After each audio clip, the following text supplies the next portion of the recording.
Jason Furman, Ketua Dewan Penasihat Ekonomi mantan Presiden AS Barack Obama mengatakan, pertanyaan yang paling sering diajukan oleh Obama ketika masih menjadi presiden adalah, mengapa tingkat upah begitu rendah? Ada masalah apa dengan pertumbuhan upah? Apa dampaknya bagi masa depan perekonomian? Pertanyaan itu dilontarkan oleh presiden negara terkuat di dunia. Masalah rendahnya upah tidak hanya dialami negara sekuat Amerika Serikat. Negara lain seperti Inggris, Jerman, dan Jepang juga mengalami hal yang serupa. Bagi kaum pekerja biasa di Amerika Serikat, upah mengalami stagnan selama 40 tahun terakhir. Di Inggris, sejak krisis keuangan tahun 2008, pendapatan real turun dari tingkat yang belum pernah terjadi sebelumnya. Di Jerman dan Jepang, upah median yang diterima orang-orang di rentang tengah tidak mengalami perubahan selama 20 tahun.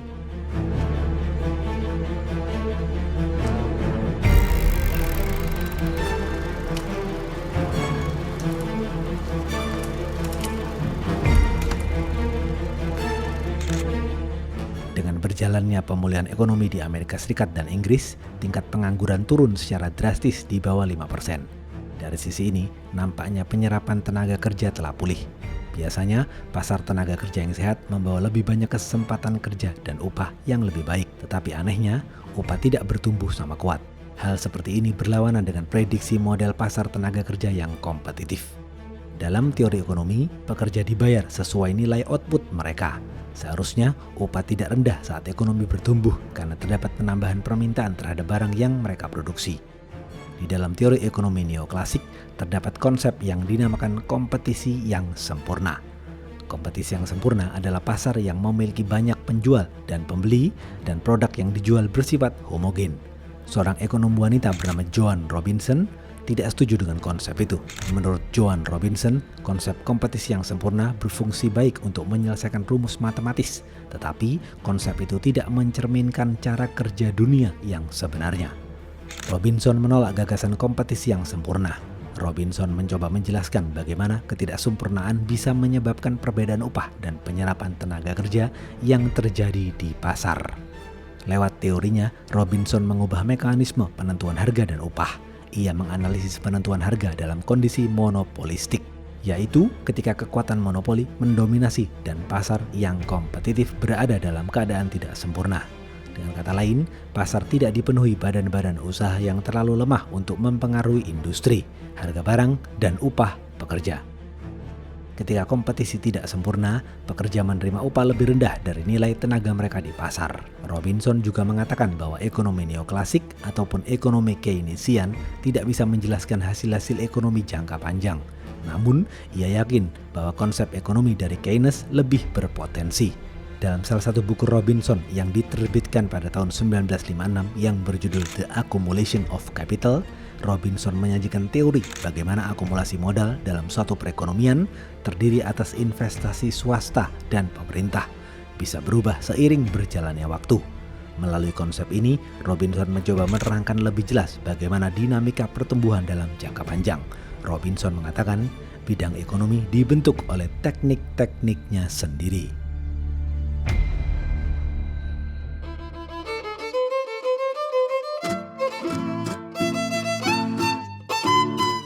Kompetisi tidak sempurna menawarkan jawaban yang tidak ideal, tetapi membantu menjelaskan mengapa upah gagal mengikuti tingkat produktivitas, yaitu output per pekerja. Pasar di dunia yang bekerja sehari-hari tidaklah sama alias tidak sempurna. Bagi halayak luas, mungkin aneh mengapa mengungkap hal ini saja membutuhkan waktu yang begitu lama. Padahal contoh mengenai pasar kompetitif yang sempurna sulit dicari. Hal ini menunjukkan bahwa pasar sempurna yang bekerja secara efisien didorong oleh tangan tak terlihat. Dalam konteks pasar sempurna, suatu perusahaan akan memilih memproduksi barang asalkan volume barang yang ia jual dapat dijustifikasi oleh biaya produksinya. Pekerja mendapatkan upah senilai unit terakhir yang mereka produksi sebagai output. Perusahaan tidak akan bisa membayar lebih rendah dari nilai itu karena eksploitasi dan akan kalah oleh kompetisi. Akan ada perusahaan yang membayar sedikit lebih besar sampai akhirnya upah setara dengan nilai jual unit terakhir. Jadi, unit terakhir atau marginal menunjukkan nilai unit yang diproduksi pekerja, yang kemudian menjadi penentu upah. Rente adalah keuntungan ekonomi dengan upaya minimal. Jika kompetisi pasar tidak sempurna, perusahaan bisa meraih rente karena rente tidak sepenuhnya tergerus oleh kompetisi. Dalam situasi seperti itu, perusahaan mempunyai kekuatan pasar. Kekuatan ini bisa jadi dihasilkan oleh insiden-insiden sejarah, yaitu ada perusahaan yang lebih awal berada di pasar, ada perusahaan pemegang hak paten, dan ada pula yang memiliki pengaruh karena kehebatan para pendirinya.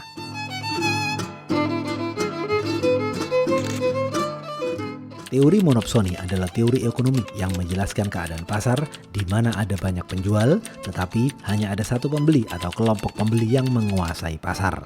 Teori monopsoni merujuk pada kekuatan yang bisa dikerahkan perusahaan atas pasar tenaga kerja. Istilah ini bersandingan dengan istilah lain yang lebih dikenal, yaitu kekuatan monopoli, yang merujuk pada kemampuan perusahaan menjual barang atau jasa pada harga di atas biaya produksinya sehingga mendapatkan laba monopoli. Kekuatan monopsoni juga memungkinkan perusahaan membayar pekerja di bawah nilai output mereka sehingga mendapatkan keuntungan lebih banyak. Terdapat polemik mengenai apakah monopsoni benar-benar ada. Para ekonom skeptis terhadap kemampuan perusahaan memiliki kekuatan terhadap pasar tenaga kerja. Layanan Kesehatan Nasional Inggris atau NHS adalah satu-satunya contoh organisasi yang memberi pekerjaan sehingga mampu menentukan upah dan persyaratan ketenaga kerjaan. Ada pula pasar tenaga kerja di kota-kota kecil yang kerap didominasi oleh hanya 1 hingga 2 industri besar saja. Para ekonom klasik berpendapat beberapa hal seperti jumlah pemberi kerja hampir selalu secara signifikan lebih sedikit dibandingkan pekerja. Tidak seperti pekerja mereka, pemberi kerja atau perusahaan biasanya tidak perlu mencemaskan upah. Perusahaan umumnya memiliki kepentingan bersama yang lebih kuat ketimbang pekerja. Akibatnya, kartel seolah berkolusi dan monopsoni. Hal ini bisa diseimbangkan oleh pembentukan serikat pekerja. Akan tetapi, model monopsoni dianggap lebih jarang terjadi dibandingkan kekuatan monopoli perusahaan. Mengingat bahwa pekerja bisa mengubah wajah industri, maka monopsoni tidaklah selumrah monopoli. Terdapat banyak contoh industri monopolistis. Misalnya, beberapa perusahaan mendominasi pasar telepon seluler dan beberapa mesin pencari memonopoli internet. Kita sudah menyaksikan perusahaan-perusahaan ini dicermati berdasarkan peraturan atas praktik non-kompetisi mereka, dan hal ini mereka lakukan karena memiliki kekuatan pasar.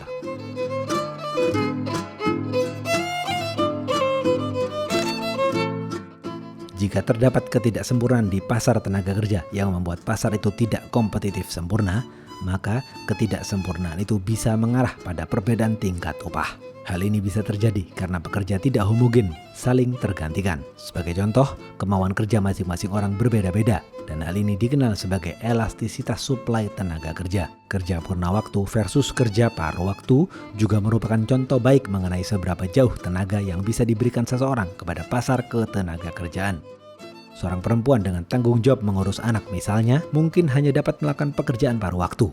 Artinya, perusahaan bisa menawarkan upah berbeda kepada 2 orang meskipun keduanya sama-sama produktif. Perusahaan mengeksploitasi perbedaan suplai tenaga kerja ini dan mendapatkan rente dengan menawarkan upah yang lebih rendah dibandingkan output. Jika terdapat ketidaksempurnaan pada faktor tenaga kerja ataupun pasar produk, maka potensi rente semakin besar. Upah pun dapat memengaruhi penyerapan tenaga kerja. Apabila ada kelompok dengan pertimbangan upah lebih tinggi, maka tingkat upah yang akan menentukan keputusan mereka untuk menerima pekerjaan atau tidak menerima pekerjaan. Tingkat penyerapan pekerja juga berbeda-beda. Hal ini terlihat dari angka partisipasi kerja yang berbeda antara laki-laki dengan perempuan. Bagi perempuan, angka partisipasi biasanya lebih rendah. Perempuan bisa saja tidak akan memilih bekerja jika upah yang ditawarkan nyaris tak cukup untuk menanggung biaya pengasuhan anak atau biaya kebutuhan rumah tangga. When it comes to calculating the pay gap in the United States, a lot depends on what exactly you're calculating. Like by hourly wage, the pay gap is about 16%. By weekly take-home pay, it's between 18 and 19%. By annual earnings, it's around 21%. The fuzziness here speaks to the complexity of what we're about to get into, but basically men on average work more hours than women on average. Actually, no, they don't, but men work more paid hours. Jika tidak ada kompetisi sempurna, pekerja akan menerima upah yang lebih rendah dibandingkan dengan yang seharusnya mereka terima berdasarkan produktivitasnya, dan perusahaan akan terus mendapatkan rente. Eksploitasi pekerja semacam ini akan terus ada hingga struktur pasar berubah sedemikian rupa sehingga kompetisi menyebabkan perusahaan kehilangan kekuatannya atas pasar. Sebab kekuatan inilah yang membuat perusahaan dapat membayar upah di bawah hasil produksi seorang pekerja. Masalah upah rendah tidak semata berkaitan dengan produktivitas tenaga kerja, tetapi juga berkaitan dengan struktur pasar.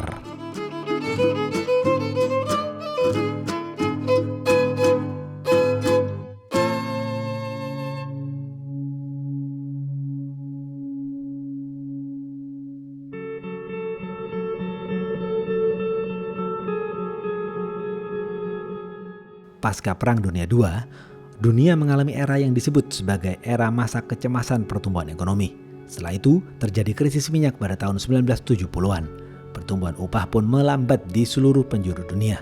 Di Amerika Serikat khususnya, pada akhir 1970-an, pertumbuhan upah yang diterima pekerja yang berada di rentang tengah mengalami stagnansi. Pada tahun 2009, terjadi resesi hebat. Setelah resesi hebat itu, terjadi penurunan signifikan output ekonomi dan upah.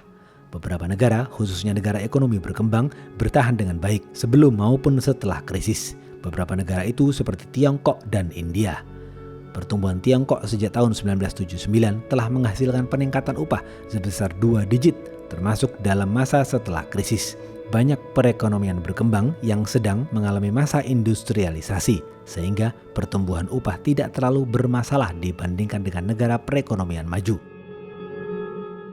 Sebagai pembanding, upah di Inggris sangat berdampak oleh krisis. Di Inggris, terdapat penurunan upah real sebesar lebih dari 10%. Sejak 2009, kecepatan pertumbuhan upah nominal di Inggris pun melambat ke tingkat sekitar 2%. Pada tingkat pertumbuhan 2%, kenaikan upah sekitar separuh tingkat upah 20 hingga 30 tahun sebelum resesi hebat. Saat inflasi berada pada tingkat 2%, upah real stagnan karena kenaikan upah tidak ada artinya ketika konsumen harus membayar harga-harga yang lebih mahal. Pada tahun 2013, kenaikan upah mulai naik lagi. Tetapi kenaikan itu hanya bertahan selama 2 tahun hingga akhirnya inflasi naik kembali pada tahun 2017. Akibatnya, upah real pun lagi-lagi turun. Di Inggris dan AS, ekonomi telah pulih dan tingkat pengangguran mulai menurun, tetapi kenaikan upah tidak mengikuti perkembangan ini. Hal ini janggal karena upah seharusnya meningkat sejalan dengan perbaikan ekonomi. Dalam jangka panjang, alasan mendasar di balik pertumbuhan upah adalah pertumbuhan produktivitas yang didorong oleh teknologi dan gagasan-gagasan baru. Artinya, perusahaan mampu membayar upah tinggi kepada pekerjanya. Akan tetapi, Organisasi Perburuhan Internasional atau ILO mencatat bahwa sejak awal 1980-an, pertumbuhan produktivitas pekerja lebih tinggi daripada pertumbuhan rata-rata upah di beberapa perekonomian maju seperti Jerman, Jepang, dan Amerika Serikat. Di Prancis dan Inggris, produktivitas dan upah bertumbuh dengan kecepatan serupa. Inggris sendiri turut mengalami pertumbuhan produktivitas yang rendah. Dengan begitu, pertumbuhan produktivitas yang lebih tinggi daripada pertumbuhan upah sudah terjadi di beberapa perekonomian maju dalam beberapa dekade terakhir. Lalu, mengapa kemampuan perusahaan membayar upah tinggi tidak konsisten dengan pengupahan yang dipraktikkan? Salah satu jawabannya adalah globalisasi.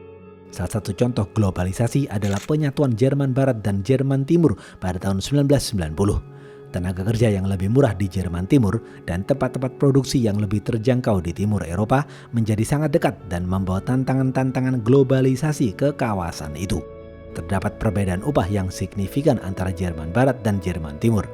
Dengan kompetisi yang lebih ketat, pekerja yang berasal dari area yang dahulu Jerman Barat mengalami stagnansi upah pada pertengahan 1990-an. Saat itulah Jerman mendapatkan julukan orang sakit Eropa.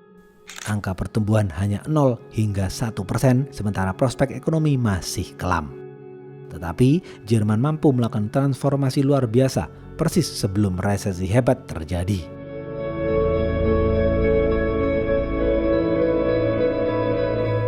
Saat itu, Jerman memiliki posisi yang kuat karena produk-produk keluaran Jerman dibeli di pasar ekspor, khususnya Asia. Tiongkok membutuhkan barang modal Jerman untuk pabrik-pabriknya, terutama untuk memproduksi barang konsumsi tingkat tinggi yang digarap Tiongkok pada awal 2000-an. Sebab itulah, saat resesi menghantam, ekonomi Jerman sedang berada di posisi yang kuat. Transformasi Jerman adalah hasil paksaan globalisasi.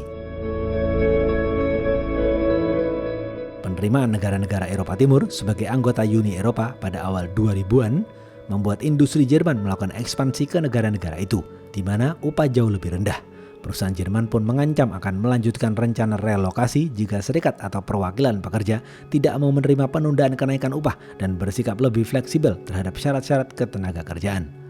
Menghadapi ancaman globalisasi ini, serikat pun patuh dan menurut saja.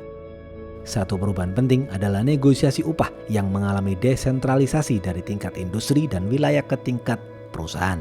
Dengan cara itulah, perjanjian upah bisa lebih mencerminkan kebutuhan perusahaan dalam menghadapi lingkungan yang sangat kompetitif dan cepat berubah. Dengan demikian, Jerman mendapatkan daya saing output atas upah yang mulai turun, khususnya di rentang bawah. Di rentang median, pertumbuhan upah pada dasarnya stagnan. Namun, justru karena itulah industri Jerman menjadi lebih kompetitif. Tentu saja, perbaikan produktivitas juga berperan, namun pengendalian kenaikan upah memiliki kontribusi lebih besar.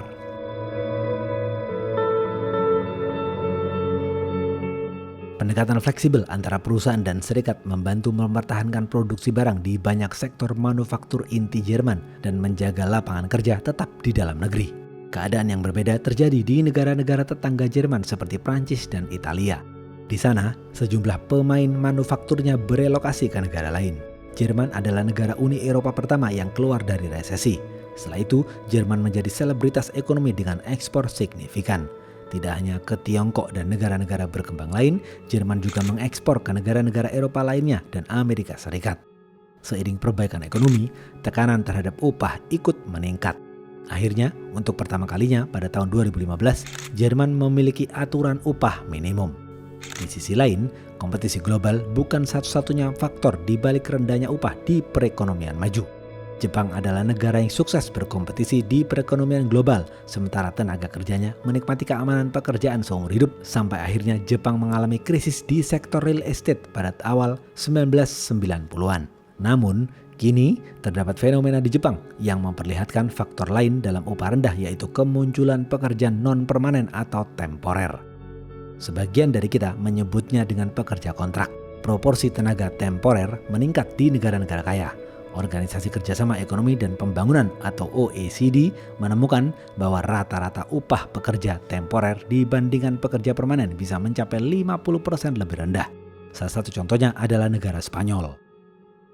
Di Jepang, proporsi tenaga temporer di angkatan kerja naik 2 kali lipat sejak 1990. Sebagian besar orang yang mengambil posisi temporer adalah perempuan. Hampir 40% tenaga kerja terdiri atas pegawai lepas dan paruh waktu, yang upahnya seringkali lebih dari separuh lebih rendah dibandingkan karyawan dengan perjanjian kerja permanen. Sistem ketenagakerjaan seumur hidup yang dahulu menjadi bagian dari keajaiban Jepang pada era 1980-an berakhir dengan kegagalan sistem yang sama 1 dasawasa kemudian.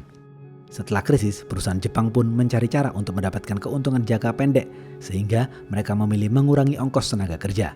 Menggantikan pekerja purna waktu dengan temporer adalah salah satu solusi. Tetapi, para pekerja temporer tidak mempunyai rasa aman. Pekerja mendapatkan kurang dari separuh upah pekerja reguler. Mereka juga tidak memiliki kepastian kenaikan upah. Faktor lain yang menyebabkan upah rendah di Jepang adalah kesulitan tenaga kerja Jepang untuk pindah ke perusahaan lain. Sistem ketenagakerjaan seumur hidup menciptakan pasar tenaga kerja dengan hanya segelintir orang yang berpindah tempat begitu mereka sudah memiliki posisi permanen. Akibatnya, tenaga kerja Jepang tidak punya posisi tawar yang kuat. Ditambah kompetisi dari pekerja temporer, upah bagi semua jenis pekerja pun tertahan. Hal itu turut menjelaskan mengapa upah median Jepang stagnan selama 20 tahun. Kenaikan upah menjadi prioritas bagi pemerintah Jepang yang bisa memicu kembali perekonomiannya melalui konsumsi yang dimungkinkan oleh pendapatan lebih besar. Selain itu, ada pula konsekuensi sosial yang ingin dihindari pemerintah. Contohnya, para laki-laki yang bekerja temporer tidak akan menikah karena pendapatan mereka tidak cukup untuk menghidupi calon keluarganya. Inilah salah satu penyebab banyak lelaki di Jepang tidak menikah. Namun, ada faktor lain yang dianggap sebagai faktor penting, yaitu kemajuan teknologi yang membuat semuanya menjadi otomasi. Jumlah robot yang digunakan di sektor manufaktur terus meningkat tajam. Penggunaan robot paling banyak terdapat di sektor produksi kendaraan bermotor dan menjalar di semua perekonomian maju. Dalam beberapa dekade terakhir di Amerika Serikat dan negara-negara industri maju, teknologi berkembang luar biasa. Komputer melengkapi dan meningkatkan keterampilan para profesional, sehingga pekerjaan di spektrum atas distribusi keterampilan pun bertumbuh. Tetapi, inovasi yang sama telah menggantikan pekerjaan orang-orang yang berada di bagian tengah spektrum keterampilan. Salah satu contohnya adalah pabrik-pabrik yang menerapkan automasi. Pekerjaan di spektrum keterampilan rendah tidak terlalu terdampak karena pekerjaan jasa seperti di restoran cepat saji dan lain-lain masih diisi oleh tenaga manusia. Jadi, pekerjaan di kedua titik spektrum keterampilan masih bertumbuh, sementara di bagian tengah mengalami penurunan. Menurut Pew Research Center, untuk pertama kalinya di AS, kelas menengah yang pendapatannya di antara 50% di bawah dan 50% di atas menciut hingga hanya separuh populasi. Data dari resesi terakhir yang tercipta sejak 2010 adalah pekerjaan berupa rendah. Hal ini yang sudah terjadi selama lebih dari seperempat abad. Fenomena ini dikenal dengan istilah melubangi kelas menengah. It's not that middle Americans are worse off, it's that they're falling behind relative to upper income adults. Kemajuan teknologi lebih menguntungkan kelompok tertentu dibandingkan kelompok lainnya. Meski teknologi membantu meningkatkan pertumbuhan ekonomi secara keseluruhan, tetapi keuntungan tidak terbagi secara merata antara perusahaan dan pekerja. Pada tahun 2015, AS memproduksi sekitar 18 triliun PDB. Sekitar 10 dolar triliun kembali kepada pekerja dalam bentuk upah dan tunjangan, tetapi sisanya masuk dalam laba perusahaan. Dalam beberapa dekade terakhir, proporsi pendapatan yang kembali ke pekerja dalam bentuk upah telah turun. Sementara proporsi yang kembali ke perusahaan dalam bentuk laba justru naik. Inilah alasan lain mengapa upah di seluruh dunia tidak bertambah sebagaimana diharapkan. Dengan kata lain, kalaupun produktivitas bertumbuh, bisa jadi upah tidak ikut naik secara proporsional. Keanggotaan dalam serikat pekerja menjadi faktor lain. Data historis di AS untuk kurun waktu 100 tahun menunjukkan bahwa proporsi pekerja yang bergabung dengan serikat berkurang. Porsi pendapatan yang didapat oleh kelompok termiskin di Amerika Serikat juga ikut menurun. Kepadatan serikat pekerja ini hanya kurang dari 10% dan porsi pendapatan yang dinikmati 90% rumah tangga terbawah juga berada pada titik yang nyaris terendah dalam 100 tahun terakhir. Singkatnya, posisi tawar yang lebih lemah dan teknologi adalah dua hal yang berkontribusi pada penurunan jumlah kelas menengah di Amerika. Dipadukan dengan globalisasi dan pertumbuhan pekerja paruh waktu, faktor-faktor ini membantu menjelaskan upah rendah di AS dan negara-negara lainnya. Tentu saja, upah di negara kaya tidak rendah dalam ukuran absolut. Upah di Jerman masih jauh lebih tinggi dibandingkan di banyak negara Eropa lainnya. Walaupun demikian, pertumbuhan upah tetap menjadi masalah, terutama bagi anggota kelas menengah yang mengalami stagnansi pendapatan. Lalu, bagaimana dengan penentuan upah rendah ini?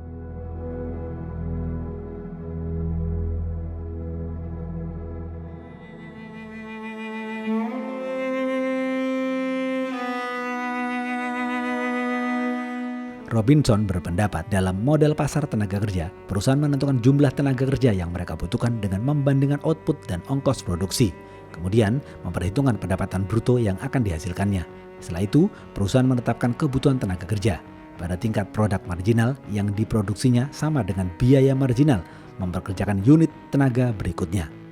Hal ini dilakukan lepas dari faktor pasar itu sempurna atau tidak sempurna. Saat pasar tidak sempurna, maka perusahaan punya kekuatan pasar untuk mengeksploitasi pekerja, yaitu dengan memberikan upah lebih rendah ketimbang yang didapatkan perusahaan dari output pekerja itu.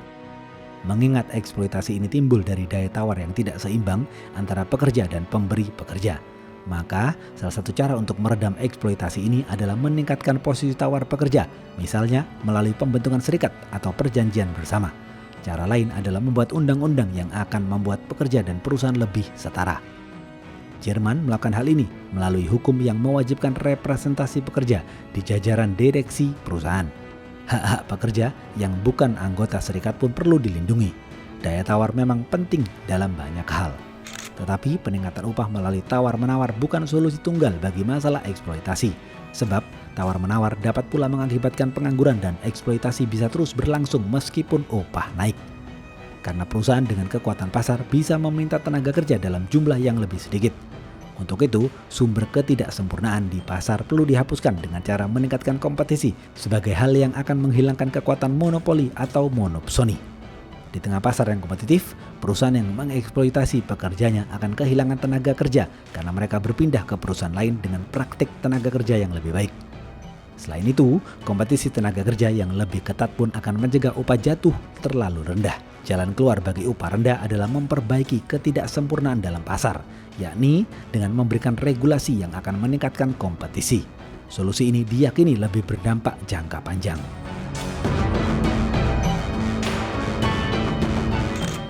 Akan tetapi, para ekonom juga harus mempertimbangkan bahwa kompetisi yang tinggi bisa saja justru menurunkan upah karena harga-harga turun saat kompetisi meningkat, sehingga pekerja dibayar senilai produk marginal yang dihasilkannya. Nilai ini mungkin lebih rendah daripada upah yang sebelumnya dianggap hasil eksploitasi.